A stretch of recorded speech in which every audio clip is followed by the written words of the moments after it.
order the Claremore Cultural Development Authority meeting. Sarah, please call the roll. Cotton. Here. Feldman. Present. Michael. Present. Callender. Long. Here. Eslick. Bulby. Here. McSpadden. Irwin. Here. If you would stand with me in the Pledge of Allegiance at invocation by Mr. Brett. I pledge allegiance to the flag of the United States of America and to the republic for which it stands, one nation under God, indivisible, with liberty and justice for all. Let's pray. Father, during the Lent season, I pray that we all take time to reassess our standing with you. Help us to use this time to draw closer to you again in new appreciation of what you did on the cross. As this council has gathered tonight, I pray that you will just lead them, you will help them, you will give them understanding, and you will guide them in every decision that's made. I thank you for the city council who is here. I thank you for the mayor and city manager. I pray a blessing over each one and their families and all that they put their hands to. I thank you for the recent victory in the elections. I pray that you will give this council guidance as they address the challenges and opportunities facing our city. And may this extra penny be the difference maker. May you grant wisdom and discernment to each member. I pray that you will help them in their discussion marked by understanding and respect. I pray that the city will be a place of peace and prosperity. May your love and grace be with us as we work together to build a future for our community. Help us to trust you with all that we have, trust you more than our fears or achievements, and help this council to rely on you more and more during these days. And we ask this in the mighty name of Jesus. Amen. Amen. Thank you.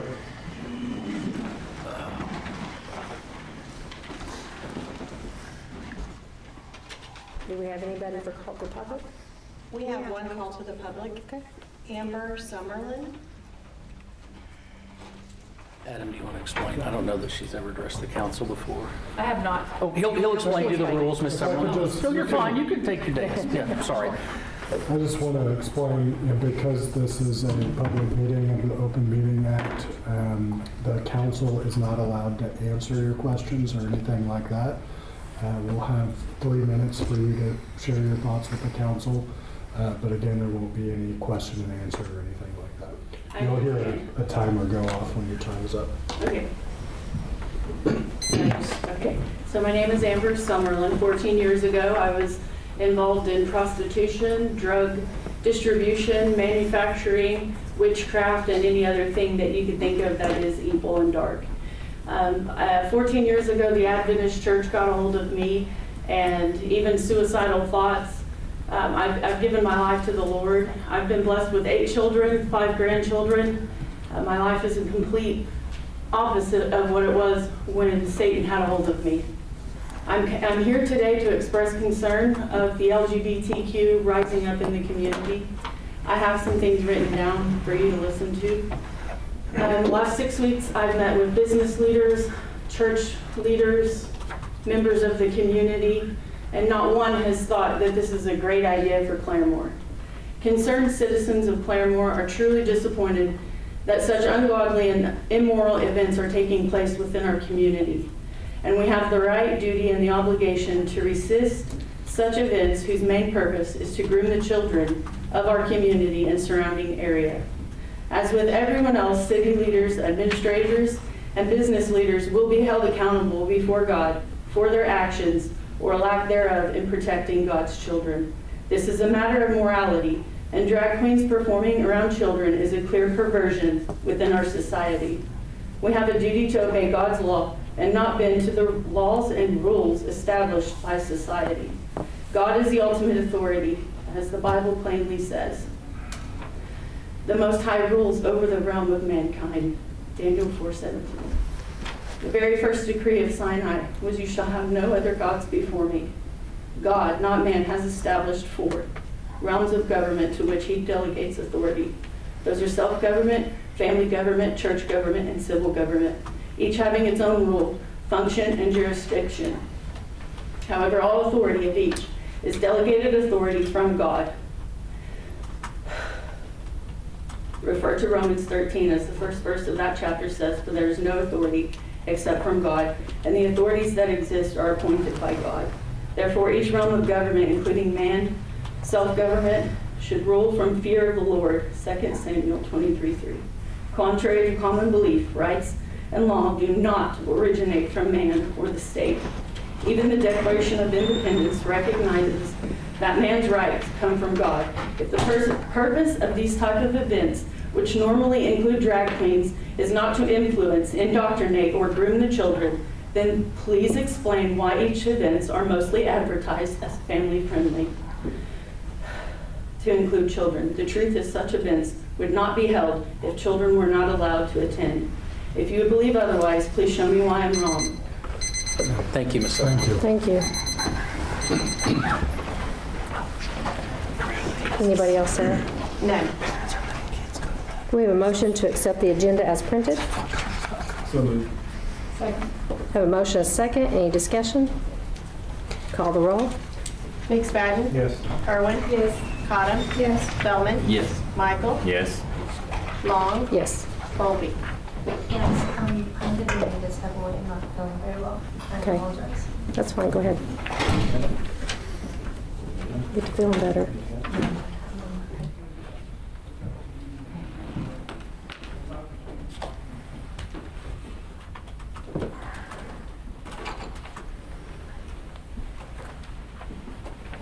Hope you get to feeling better. Under current business, do we have a motion to approve the consent items as printed? Second. Motion is second. Any discussion? Call the roll. Spellman? Yes. Cottom? Yes. Michael? Yes. Long? Yes. McSpadden? Yes. Irwin? Yes. Item number 2, discussion and possible action on the commercial lease agreement with the Board of Regents of the University of Oklahoma on behalf of Rogers State University for lease of the Claremore Expo Hall for 10 years. Manager Fear.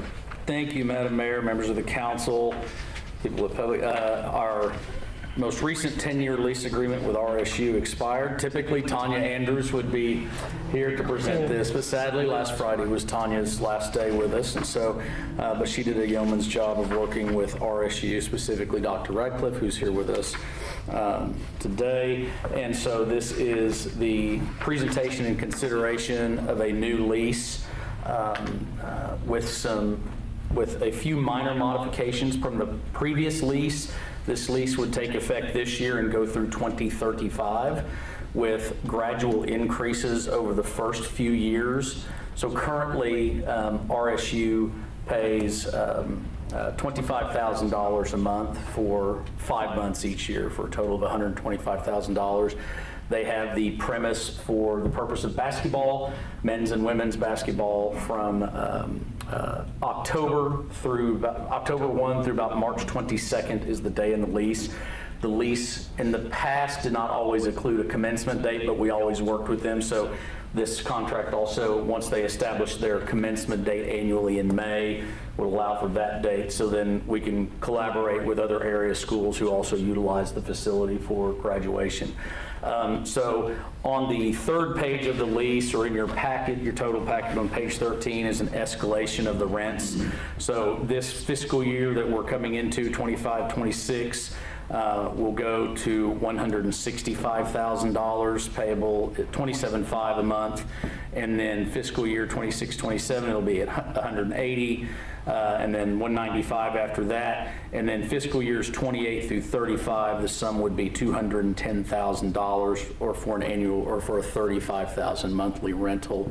There are some few things in the contract. Everything else is fairly the same. The tenant is responsible to make sure that they maintain their insurance, any liability. They're responsible for their own equipment. There is some storage availability for them to handle.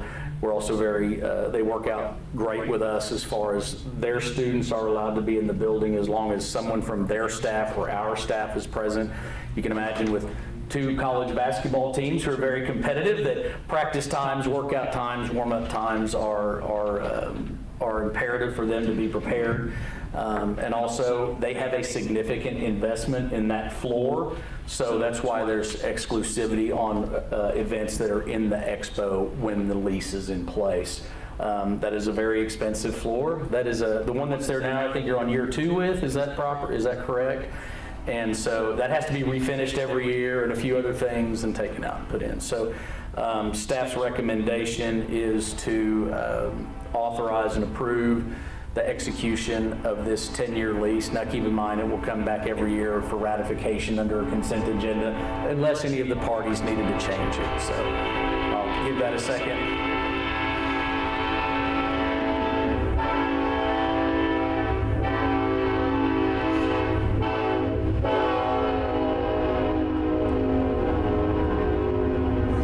So with that being said, the agreement was worked on, and it has to go to the OU Board of Regents down to Norman. Their attorneys looked through everything, and so there were a few back and forths on a couple of things that neither side legally could move on, and Adam and his firm helped us navigate that with theirs. So with any questions? Oh, Do you have a question? Go ahead. you can go ahead. I was just gonna make a motion. Oh, I have a question. And maybe I just need clarification first. So when I read through the contract, I didn't see there was anything on it, like not to exceed so many days in the calendar year. So you said, but you said monthly. So basically, they have the facility those whole months? They have exclusive, yes, Okay. the lease is very specific to exclusivity. So they move in October 1, it is their facility to use for their purposes until March 22nd. Okay. We don't book the space, sell the space Okay. inside the expo. We still utilize the stall barn, the Right. indoor arena, the concession, but nobody else has access for events on the expo Okay. floor to protect their basketball court. Sure, and that makes sense. And then the commencement, we just work with them? Yeah, they are required in the lease to let us know a year in advance of each year when the date is. Okay. Then they can work around that? Yeah. And typically, they've always been very good about, your high schools typically look at weekends or Monday. I don't think we've really had a lot of issues. And some of the school commencements, the high school are getting big enough to where they're not even going there. Or if it doesn't work out for some other reason, they find another venue. Okay. That helps, thank you. Any other questions? A motion? Motion to approve. Motion approved and second. Any discussion? Call the roll? Michael? Yes. Autumn? Yes. Feldman? Yes. Long? Yes. McSpadden? Irwin? Yes. Motion to adjourn. Second. Motion to adjourn is second. Call the roll? Michael? Yes. Feldman? Yes. Autumn? Yes. Long? Yes. McSpadden? Yes. Irwin? Yes. Call to order the Claremore Public Works Authority. Note the roll. Do we have a motion to accept the agenda as printed? So moved. Second. A motion is second. Any discussion? Call the roll? Cottom? Yes. Feldman? Yes. Michael? Yes. Long? Yes. Yes. McSpadden? Irwin? Yes. Any items unforeseen? No. Under current business, do we have a motion to accept the consent items as printed? So moved. Second. Can I have some people over here on this side? On this side's getting it all. Motion is second. Any discussion? Call the roll? Michael? Yes. Irwin? Yes. Cottom? Yes. Feldman? Yes. Long? Yes. McSpadden? Yes. Item number 2, discussion and possible action on awarding the construction contract for the 2023 CDBG as printed. Mr. Ball. Thank you, Mr. Mayor and Council. A little bit of background on this CDBG project. So every 2 years, we're awarded a little over $200,000 that we have to match as part of the CDBG Small City Grant Program that goes between some of the similar sized cities in our region. So this is the 2023 project. We got behind on some things, and we're just now getting to bid the project out, which is usually about a year after the actual award date when we start these. But we finally got this project bid out. We got 3 bids. Opened the bids on the 18th. The low bidder on the project was Horseshoe Construction. The base bid amount was $509,000. We had 2 alternates on the project. One was for $167,315. The second one was for $11,600. This project will replace some of our worst gravity sewer. Most of it is clay tile sewer that's got severe root intrusion and manholes that are falling in. So pretty important project. Going to replace about 2,000 feet of line altogether. The budget that we had was about $456,000, so we were a little bit short there. Jonah had some funding left over from a lagoon project at the water treatment plant. He's going to push that money over to cover the overage on that. So with that, we're recommending the bid be awarded for the base bid and add alternate number 2 to Horseshoe Construction. So that contract amount will be $520,600. Motion to approve. Second. I had one quick question, sorry. Yep. How long do we have to complete the project? I think there's 120 days on the contract, but it should go quick. I mean, for the funding, what does CDBG require? I think once we bid the project out, I don't think there's a timeline, so we're under that 2-year window. Okay, that's what I was wondering, how much time, yeah. Yeah. And we had a tornado in there, so. Yeah, that didn't happen. And for clarification, just so yeah, Jonah had some, as explained, I know you all made the motion, but I just want to be clear to everybody at home, we cleaned out the lagoons at the water plant. Yep. And so those 3 retention areas next to the water tank, we have to muck out every couple of years. And so we budget for that, and there's dollars left over for that. So to make up this funding difference, we did an internal transfer under the dollar amount so we can cover the difference, just to get more bang for the buck. When did they start using clay tile lines for sewer? 20s, before that? 1,900. And they stopped in the 60s? No, they're still using it. Well, not in Claremore. Some people are, though. Some people are. Because it's inexpensive, but it compromises very easily over time. Tree roots do not stop for clay tile. Yeah. Anyway, motion and discussion, any other, motion and second, any other discussion? Call the roll. McSpadden. Yes. Irwin. Yes. Cottom. Yes. Spelman. Yes. Michael. Yes. Long. Yes. Motion to adjourn. Motion to adjourn is second, call the roll. Michael. Yes. Spelman. Yes. Cottom. Yes. Long. Yes. McSpadden. Yes. Irwin. Yes. Call to order the Claremore City Council meeting, note the roll. Do we have a motion to accept the agenda as printed? So moved. Second. Thank you, Brad. Motion is second, any discussion? Call the roll. Michael. Yes. Spelman. Yes. Cottom. Yes. Long. Yes. McSpadden. Yes. Irwin. Yes. Any items unforeseen? No. Under Mayor's report, I need to make a little yay report for the council and the city. I was speaking to Senator Stratton Taylor, former senator, and he wanted to pass along the kudos and the hard work that the city did. He has never seen, in the time he's lived here, when we had the snow this last time, the city getting the streets cleared so fast and more streets than normal. So he wanted to pass on the kudos to the administration and staff. Good job, Jonah's crew, Anthony, all those guys There in you the go. streets. Make sure you pass that along. Will do. He was, Thank you. yeah. No, thank you, Stratton. That's nice. He does winter in Canada where they're very used to it. So it's like- Well, he must have been here when this happened because he I'm was teasing, impressed. I'm teasing. That's all I have in a mayor's report. Any awards or presentations or communications? Okay. Staff report, Mr. Manager. Okay, got a couple real quick. So as I mentioned, we're very sad to have lost Tanya Andrews as she kind of goes to the next season of life with a great career opportunity. I'm very happy for her, but that's a big hole to fill, especially somebody who's been here 20 years and has really helped. So Very confident in the staff that's there. Of course, the time that the notice was given, we were in the middle of a couple things over the last 10 days. So we are going through and looking at that job description. That job description was written actually by Tanya about 19 years ago. So we're doing some things with some industry experts and some other people to, how does that look moving forward, what that looks like for that organization. So you'll be seeing something posted on that soon. Very confident in the staff, both on the front end on the tourism side as well as the operations of the expo side will continue to go through. Fortunately, all of our events are booked and everybody knows their job. So we'll be pursuing that.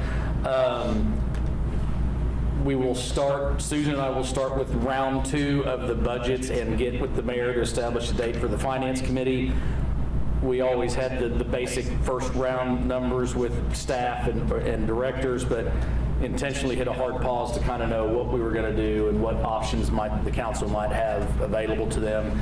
So we'll be reaching out to get a finance committee meeting set and along those lines to talk about our recent, and thank you to the council, to the citizens, to the voters.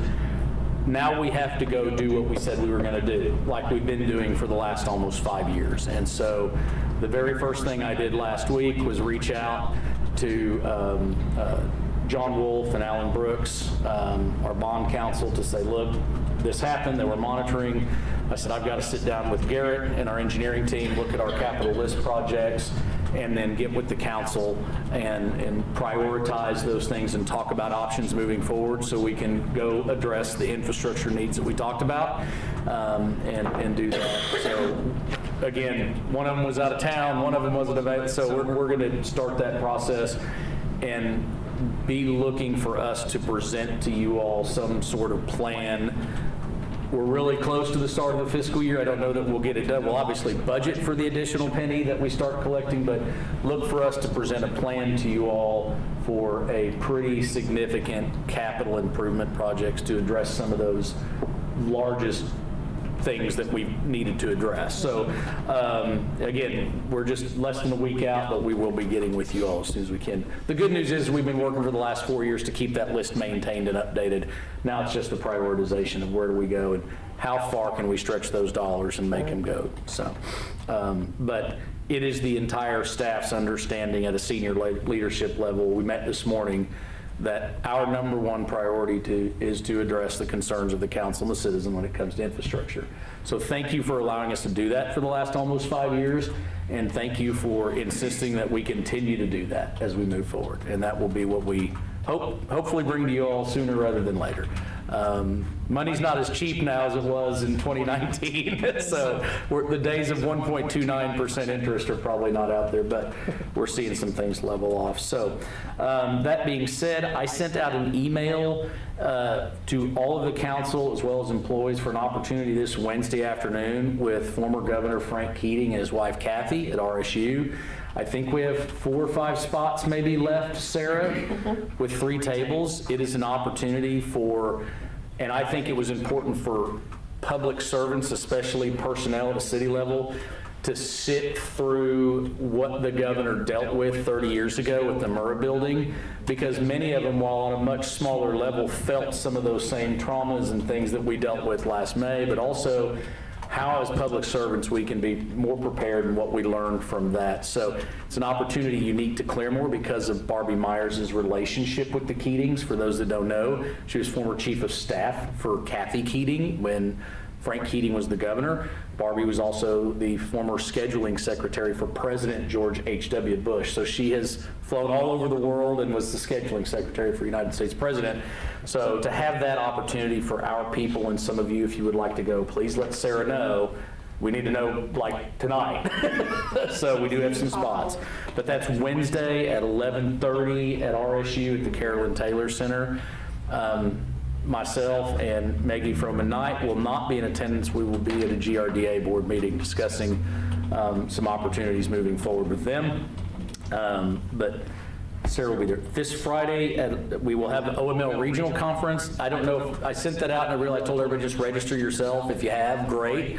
that will be an exciting deal. It's at the Will Rogers Memorial. I've attended one in Miami. It's an opportunity to meet other elected officials, city managers. They always invite the legislators as well. Sometimes they're there, sometimes they're not. Claremore's happy to host that through the Oklahoma Municipal League. So there's still time to register for that if you have not yet. I sent that link out, I think, last week. And then we're working on details. We have the Brown boys sitting in the front row. For those that don't know, that's John Brown, who is now the chief deputy for Commissioner Ron Burrows, and that's Stan's brother. They are front and point with the Turnpike Authority and ODOT to celebrate the long-awaited April 18th opening of the Highway 20 extension. So we don't have the specifics of the time and all that yet, but we anticipate a ribbon-cutting ceremony. I'm trying to find you some big giant scissors. And so we're working through those processes. Stan's working through their PR teams with both Turnpike Authority and ODOT. And so we'll get something out. But 18th, I anticipate some sort of ceremony, potentially a governor. I do not know that yet, but they are facilitating that. But we're excited about that finally opening, while I'm pretty sure half of Rogers County has already driven it.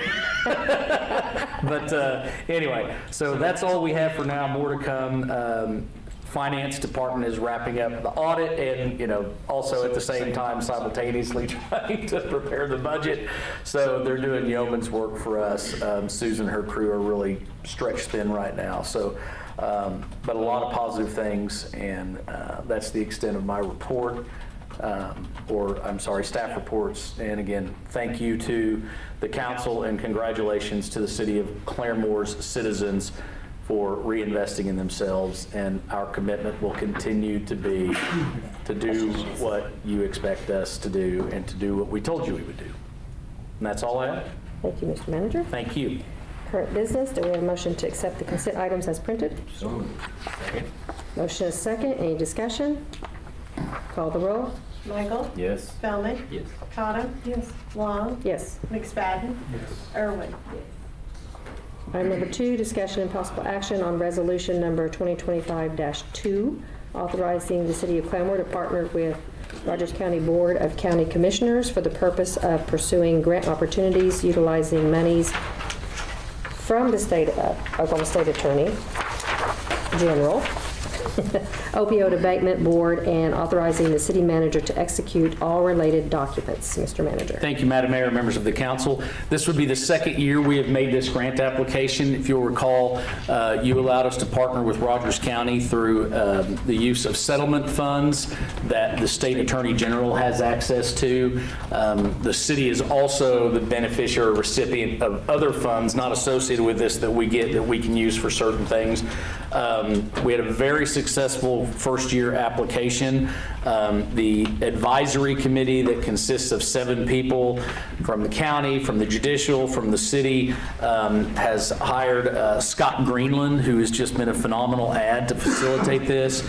I am actually going to have Scott come and present to a council meeting to show the access that he has gotten. He's in the schools, he's working with SROs, he's working with Chief Cox, Sheriff Walton's folks, he's working with Judge Pazzo and Drug Court, Women and Children in Recovery, Family and Children's Services out of Tulsa. They've come up, we're putting the GED program back in the jail, they've got a mobile unit, so it is really already making a huge impact. As a matter of fact, in March,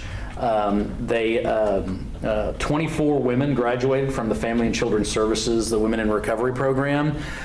In our funding mechanism through this, we had money in, so we had 9 women in the program. Some of them are still in because they just started, but some of them just graduated from that program. So that Women in Recovery program is fantastic. They're reuniting women with children, with their families. There's parenting classes, but they're also helping them get their GED. I mean, all of these things we're trying to stand up. And these are programs that's the only thing the money can be used for. So, and it's unique that we have opportunities for this because it's not taxpayer funds. They're settlement funds from all these pharmaceutical companies and your Walmarts and your Walgreens. Now, the moment the state disperses it to us, it becomes taxpayer dollars. But the federal court has ordered, these are the 141 or 4 things that it can be utilized for. So it's helping us, it's helping them, and we're helping people throughout Rogers County. Scott's working with all the school districts, working on Noxalone kits and what we all would refer to as Narcan, and making sure those nurses and counselors and teachers had training and access. This is a real problem, and it's affecting every school. It doesn't matter. It doesn't matter if you go to Jinx, where I went to school, or if you go to Foyle, or if you go to Edmond, or if you go to Wilburton. This is a problem everywhere. So we're fortunate that the Attorney General is granting out and dishing out this money. So we applied for a $518,000 grant last year, joint grant. We've upped that to a little over $620,000 this year. And we're kind of one of the stars amongst how that grant process worked last year. We were one of the first ones. And Terry Simonson with the AG's office has helped us walk through this process. So every year we have to reapply, and every year we have to pass a resolution in order to do so. I assume the county's resolution, if it has not already gone, will be soon, and we would recommend authorization or recommend passage of the resolution and authorization of me to sign all the documents necessary. Second. A motion approved and second. Any questions? Call the roll. Irwin. Yes. Spellman. Yes.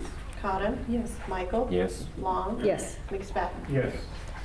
Item number 3, discussion and possible action on the commercial lease agreement with the Board of Regents of the University of Oklahoma on behalf of RSU for lease of the Claremore Expo Hall for 10 years.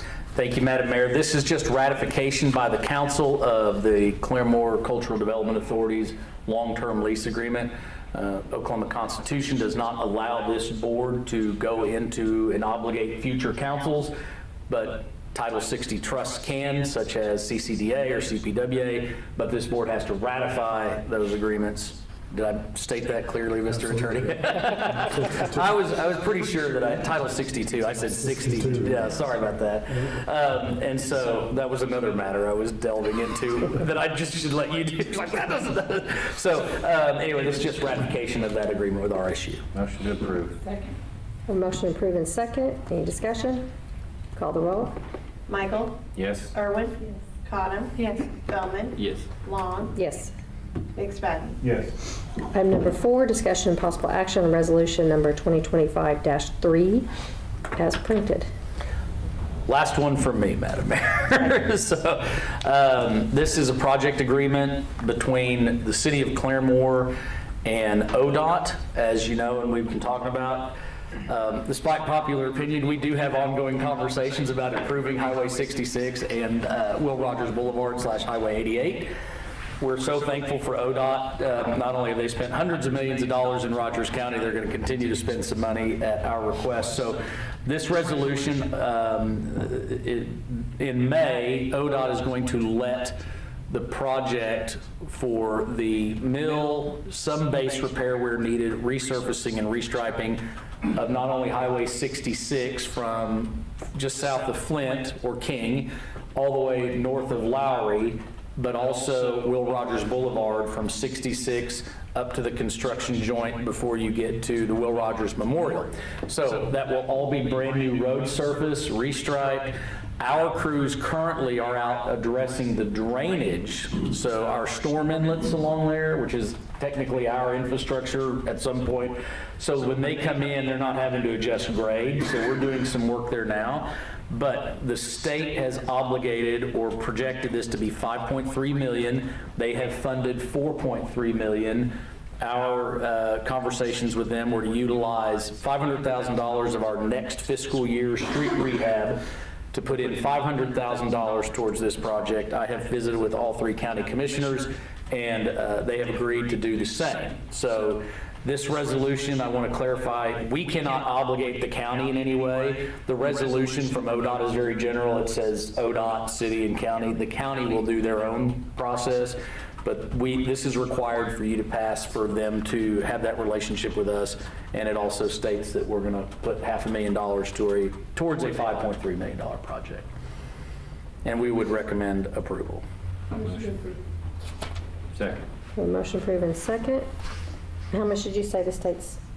The state will spend $4.3 million, and Rogers County and Claremore will cover about 20%. Perfect. Tell them when it's going to be done.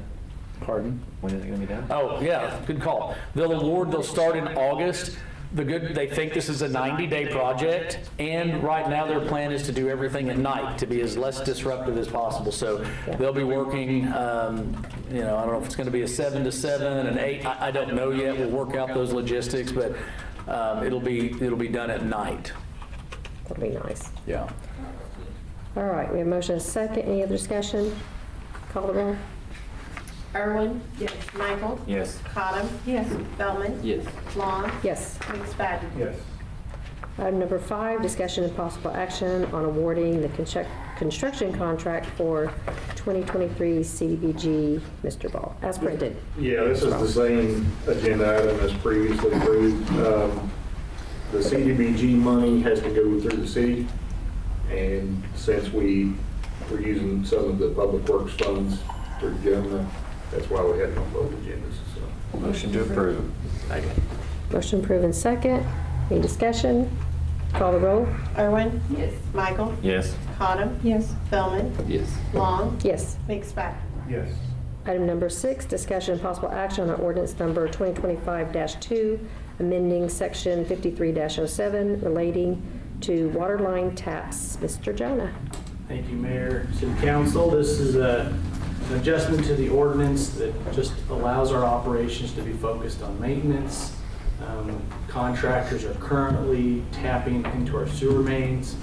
This changes our current structure where we in-house will tap new construction into our water mains and putting that on the contractor like we do with sewer.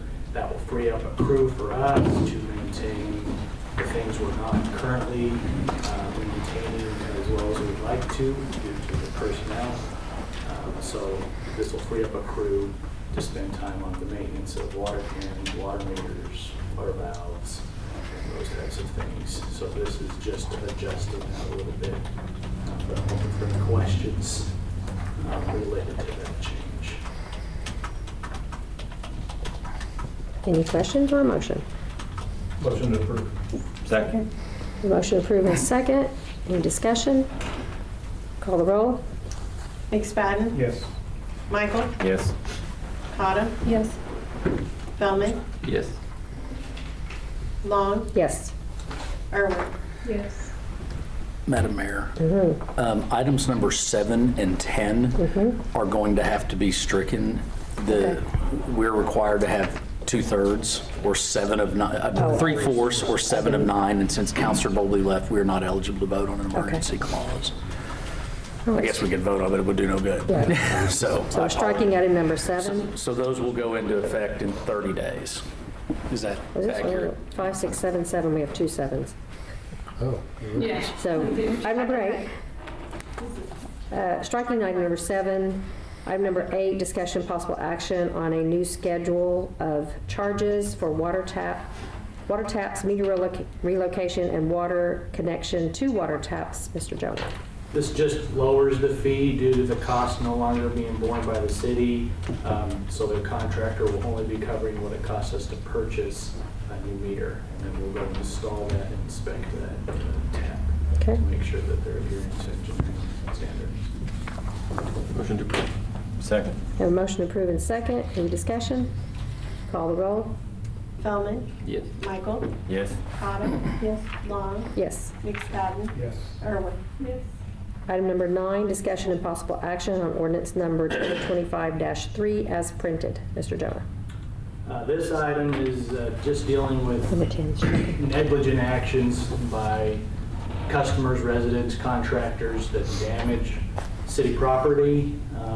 This just allows us to recoup our cost. Right now, that cost is just borne directly on us. So if I have to replace a $40 meter lid due to someone hitting with their lawnmower, that's just taxpayer currently. So we would like to change that to where if they're in that meter can, so a bunch of other things that we see is they'll pull the lid off and that disconnects the electrical components, and that requires a $400 adjustment to replace all of that. So we remind residents all the time, and plumbers, don't get in our meter cans. We will do that work, call us. But we continue to see that. It's not a big adjustment. It's mainly lids is our biggest thing. But this just allows that to be on the onus To of those recoup who the are doing cost. the damage to our infrastructure. How many lids do we have to replace a year by because of this? Because of this, well, we're probably replacing 50 to 100 damaged lids. And as we begin our more focused maintenance due to what you just approved as well, we'll see more of that. But we'll be wise and generous and merciful and all of that. This first go And there are just Yeah. old and dated things that have broken down over, but there's also, you've parked a car in your front yard illegally on top of that and broke it, and, well, I'm not paying for that. And not just a lid, but you may shift a meter can, and you could break a coupling. I mean, there's all sorts of, Gross negligence. you know, Yeah. and so this allows it, well, you did do that, and your neighbors shouldn't have to pay for that. Right. Motion to approve. Second. Have a motion to approve is second. Any other questions? Call the roll. McSpadden. Yes. Michael. Yes. Cottom. Yes. Spelman. Yes. Long. Yes. Irwin. Yes. Item number 10 has been stricken from the agenda. Item number 11, discussion and possible action on ordinance number 2025-4 as printed. Sarah Sharp. This is the codification of all of our ordinances we passed in 2024. It's a yearly thing that we do, and so that will incorporate those into our ordinance book. Motion to approve. Second. Motion approved in second. Any discussion? Call the roll. Feldman. Yes. Irwin. Yes. Cottom. Yes. Michael. Yes. Long. Yes. McSpadden. Yes. Motion to adjourn. Second. Motion adjourned in second. Call the roll. Michael. Yes. Feldman. Yes. Cottom. Yes. Long. Yes. McSpadden. Yes. Irwin. Yes. We are adjourned. Is that like a intentionally drawn out? I mean, she Yes. was Ready to go. Haven't had dinner yet.